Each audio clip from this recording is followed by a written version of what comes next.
저는 개헌에 있어가지고 이 개헌 논의가 항상 소비되는 방식이 마음에 들지 않습니다. 먼저 개헌을 하자고 하면은 가장 먼저 얘기 나오는 것이 대통령제냐 내각제냐 뭐 이런 얘기들로 나올 텐데, 저는 윤석열 대통령을 보면서 결국 지도자 개인의 리스크가 굉장히 크다는 생각도 했지만은 사실 어떤 제도 하에서도 저런 빌런은 나타날 수 있는 겁니다. 그래서 그런 리스크를 줄이는 방향으로 권력 분점에 대한 개헌은 단순히 대통령제냐 내각제냐 이상을 넘어선 범위에서 논의돼야 된다, 이렇게 생각하고요. 다만 지금 국민의힘 쪽에서 조기 대선을 앞두고 불리한 국면이니까 개헌을 하자고 하는 것은 진정성이 떨어진다고 받아들여질 가능성이 높습니다. 그래서 저는 제가 만약에 나중에 높은 위치에 올라갈 수 있게 된다면은 저는 즉시 개헌에 대한 논의를 시작할 것이고, 그 개헌이라고 하는 것은 대통령과 권력자가 가진 권한을 줄이는 방향으로 당연히 진행돼야 된다, 그런 생각을 합니다. 저는 지금 대한민국이 가지고 있는 산적한 문제들을 풀기 위해서는 정말 대통령 하나 잘되는 사람 뽑아가지고 해결되는 문제가 아닐 거라고 생각합니다.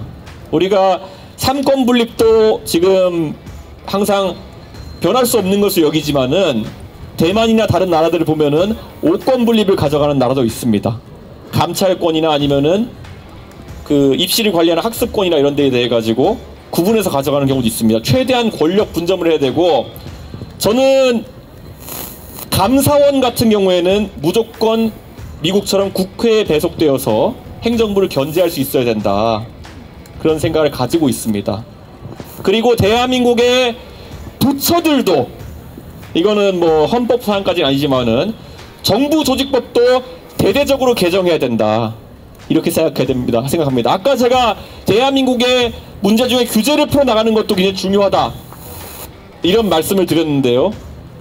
저는 우리나라에서 지금 나눠진 부처 조직 체계상 일을 할래야 할 수 없는 구조들, 아니면 중복된 업무를 하고 있는 부처들이 너무 많습니다. 예전에 제가 윤석열 대통령이 대선 나갈 때 이런 큰 틀에서의 정부조직법 개정을 얘기했더니 대통령이 안 했다가 사실 이런 문제가 발생한 것도 있습니다. 그 당시에 많은 분들이 여가부 폐지로만 기억하는 분들이 있지만은 사실은 노동 문제와 합쳐가지고 노동인권부로 확대 개편하자는 얘기를 했었습니다. 왜냐? 대한민국의 이제 인권에 대해서 우리가 살펴봐야 될 부분은 90년대 후반처럼 여성 인권만이 아니라 다양해지기 때문에 노동인권부로 확대 개편하자는 얘기를 했는데 홀라당 여가부 폐지만 발표하게 된 것이었겠죠. 이번에도 보건복지부를 놓고 많은 얘기가 나옵니다.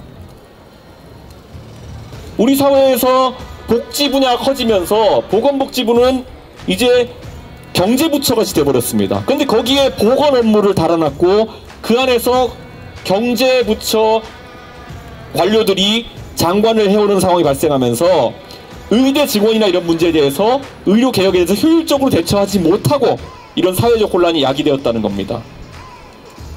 그 외에도 저는 정말 다양한 부처들, 부처 간 업무 조정이 잘 되지 않아가지고 대한민국이 묵혀놓고 있는 과제가 너무 많습니다. 저는 개헌과 더불어가지고 정부를 확실하게 혁신해내야 되고, 물론 미국에서 뭐 트럼프와 일론 머스크가 하는 것처럼 정부 효율부 뭐 이런 걸 하겠다는 것까지는 아니겠지만은 과감하게 공공섹터의 방만한 부분은 다 도려내야 된다.